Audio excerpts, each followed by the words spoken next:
남욱 변호사입니다. 지난 주말부터 내 빌딩 다시 돌려내라. 이 추징 보전을 해제해달라는 남 변호사의 얘기. 그는 앞으로 대장동 일당의 재산을 다시 본인들 주머니에 넣을 수 있냐. 이 항소 포기 논란, 이제 추징 포기 논란으로 좀 더 크게 불거지고 있는데요. 일단 관련된 언급부터 만나보고 남욱 변호사의 부동산 얘기를 좀 더 해보겠습니다.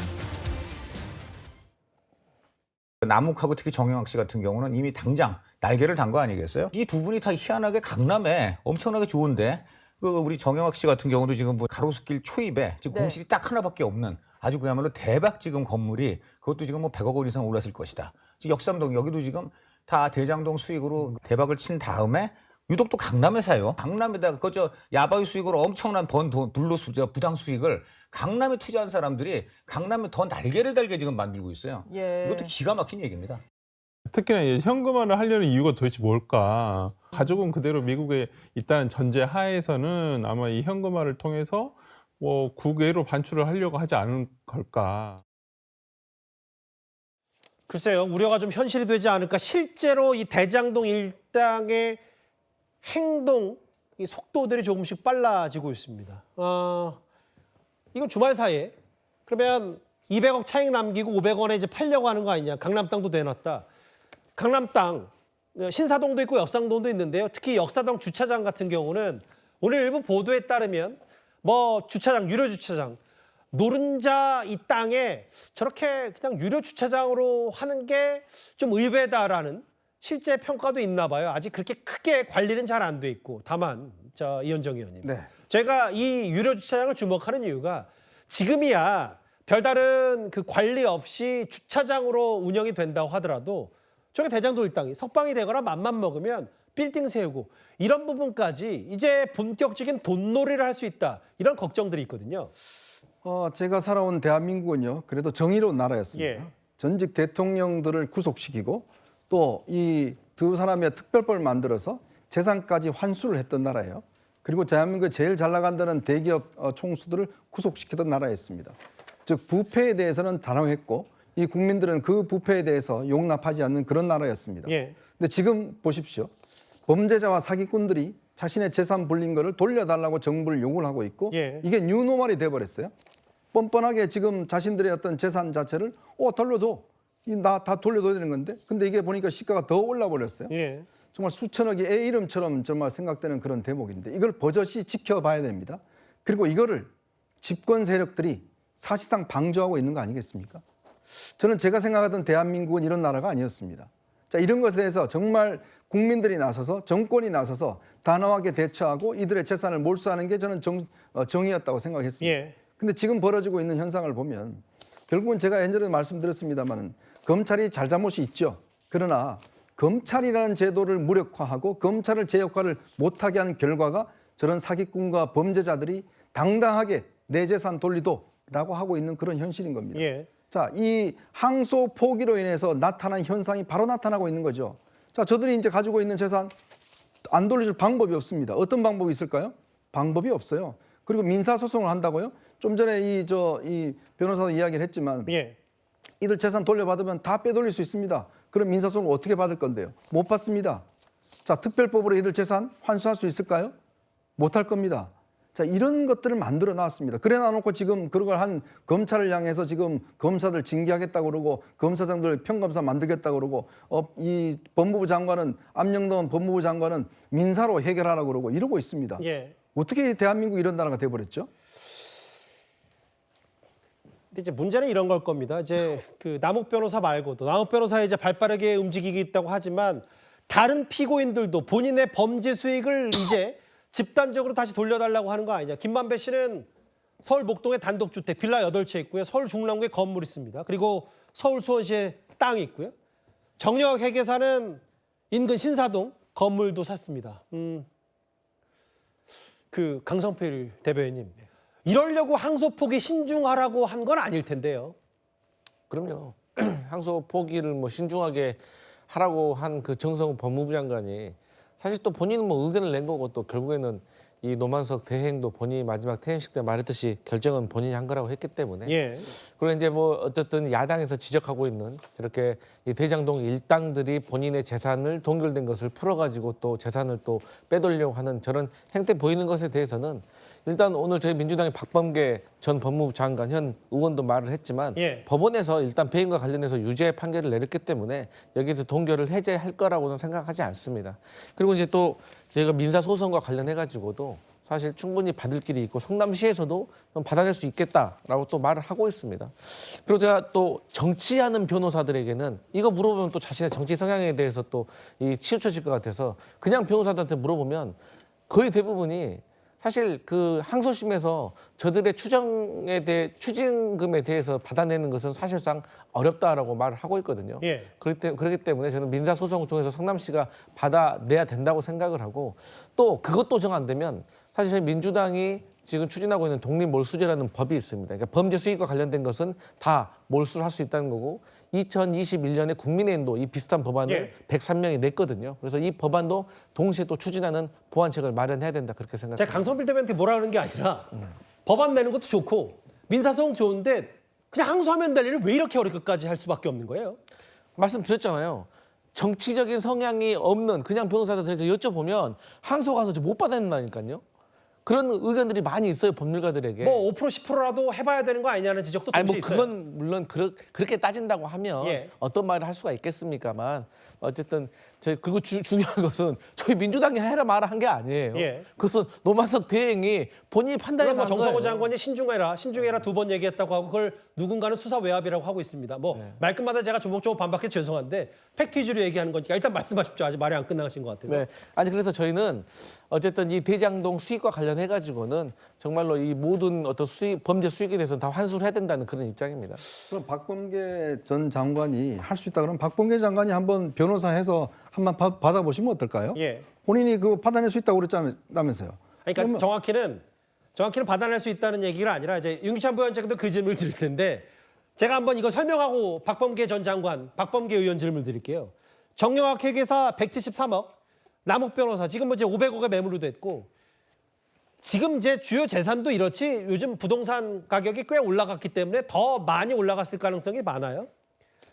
근데 박범계 의원이 뭐라 그랬냐면 이거 대장동 일당이 풀어달라고 했던 추징 보전 해제가 받아들여지지 않을 거라고 판사 출신 박범계 의원이 단언했어요. 윤기찬 부위원장 생각은 어떠세요? 아니 그 받아들이지 않고 배길 수 있는 방법이 없어요. 그러니까 이런 민사적인 채무가 인정될 가능성이 있다고 쳐도 그래도 이 추징은 추징금을 거둘 확률이 없으면 저건 보전 조치를 계속 할 수가 없는 거예요. 그래서 검사가 해제 신청을 하든 아니면 법원에 변호인 그러니까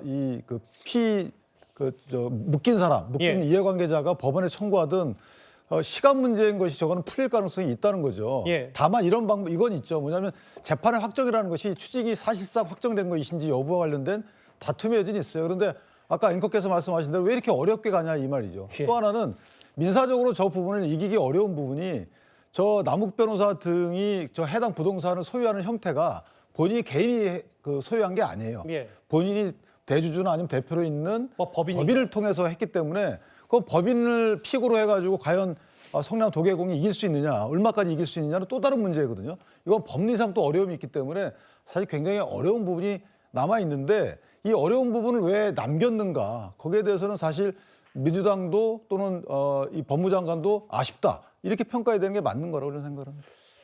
뭐 박범계 의원은 재판부가 받아들이지 않을 거라는데 글쎄요 모르죠. 뚜껑 열어봐야 되겠습니다만 이렇게 되면 안 받아줄 재간이 없고 내 돈 내놔라 이게 범죄 수익이든 뭐든 내 돈 내가라 하면 재판부가 돌려줘야 될 상황이 많다라는 게 대책의 시각이기 때문에 지난 주말에 국민의힘은 대장동을 찾았다면 오늘은 용산 대통령실 앞을 찾아서 항소 포기 규탄 집회를 열었습니다. 항소 포기로 국민의 7,800억이 날아갔습니다. 대장동 일당은 뻔뻔하게 추징을 위해 보존했던 재산을 풀어달라고 당당하게 요구하고 있습니다. 풀어주지 않으면 국가 배상을 하겠다고 당당하게 협박하고 있습니다. 마치 두목을 믿고 칼칼 들고 쇠파이프 들고 날뛰는 조폭을 보는 것 같습니다.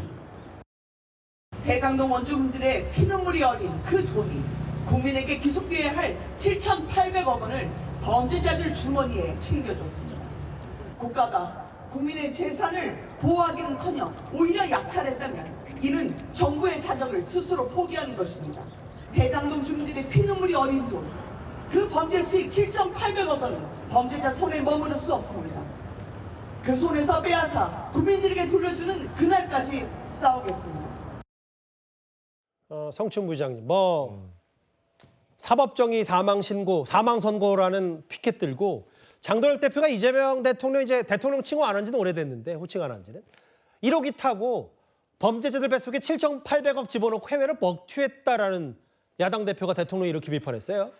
저렇게 허위 사실을 얘기해도 되는 건지 모르겠는데요. 그러니까 이 대장동 범죄 일당의 수익은 저는 1원 한 장이라도 다 받아냈으면 좋겠습니다. 근데 지금 사실 이 대장동 사건 시작할 때부터 원래 한 400억 원 넘는 돈이 이재명 당시 그 성남시장에 흘러 들어갔다. 예. 대선 자금으로 쓰였다. 이런 얘기 있었는데 지금 1심 판결 나왔을 때 그게 하나라도 나온 게 있습니까? 그리고 검찰의 기소장에도 사실 이재명 대통령에 대한 기소장에도 공소장에도 그 내용이 없습니다. 예. 그렇기 때문에 지금 장동혁 대표는 어떤 기준으로 이 7,800을 먹고 해외로 먹튀했다는 저런 부적절한 표현을 하고 있는지 모르겠다는 말씀을 드리고 싶고요.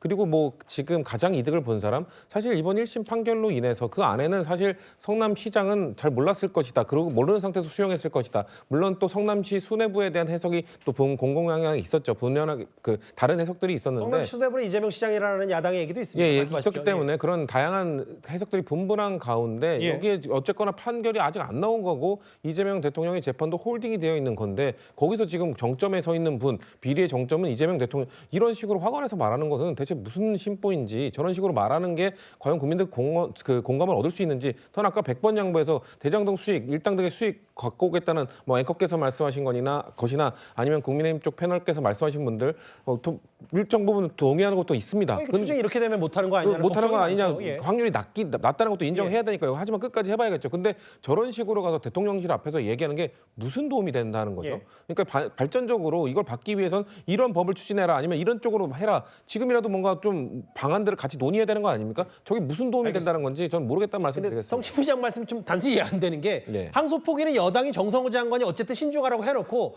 대안을 야당한테 내놓으라고 하는 건 아니요, 물론 규탄에 거친 표현들은 좀 정제돼야 되는 건 저도 일부 동의하는데 그러면 이제 우리 추진 못하니까 같이 야당도 상의해보자라는 표현이 저희 조금 아까 선뜻 이해가 안 되세요. 박범계 의원도 그렇고 저희 당 의원들 입에서 나오잖아요. 이런 식으로 할 수 있다. 민사로 막아보겠다. 예. 뭔가 해보겠다는 의지를 표명하고 있는데 그거 안 될 거다. 못 받았다. 이미 범죄자한테 갔다고 지금 단언하는 게 예. 저는 민사로 못 받을 거라는 그 말을 한다면 저희는 똑같이 그럼 검찰들 항소했어도 못 받았을 걸 이렇게 얘기할 수밖에 없는 거예요. 발전적 얘기가 아니라는 지적을 하는 거죠. 예. 그분들이 한번 해보시라고요. 되는가?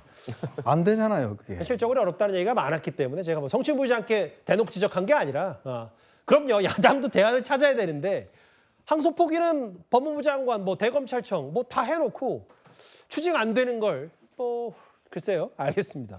쉽지 않다고 하죠. 추징이 안 된다기보다는. 2위까지 짚어봤고요. 그럼 지금까지 들은 여러분들의 목소리를 만나보겠습니다. 첫 번째 댓글입니다. 그러게요. 고속도로에서 유조차 탱커를 만나면 많은 분들이 좀 놀라시는 분들이 좀 제법 있더라고요. 근데 이제 대부분 안전운전 하시니까 근데 이제 일부분 지금 이번 상주에 있는 고속도로에서 큰 문제가 발생했습니다. 어른이 뭐 먹어야 되지 강도 사주나 시키냐 10대 청소년에게 핸드폰 뺏으라고 시켰던 그 30대 여성 말씀하시는 거죠. 경차 주차비를 깎아주든가요라고 공분을 좀 하신 것 같고요. 또 보겠습니다. 어쩌다가 아파트가 사돈 맺는 기준이 됐냐라고 쓴소리하셨습니다. 마지막 보겠습니다. 양당 모두 정신 차려야 어느 곳도 눈물 둘 곳이 없네. 양극단으로 좀 갈라졌다 이런 표현을 쓰신 것 같은데요. 알겠습니다. 댓글 5개 모두 감사드립니다.